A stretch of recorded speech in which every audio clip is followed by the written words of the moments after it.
दादा नमस्कार. कसं आहे जेवण? आवडलं तुम्हाला?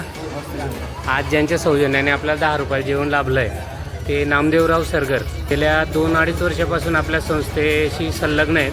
त्यांना आपले सगळे उपक्रम आवडतात आणि हाही उपक्रम त्यांना आवडला आणि त्यांनी आज आपल्याला अन्नदान केलं.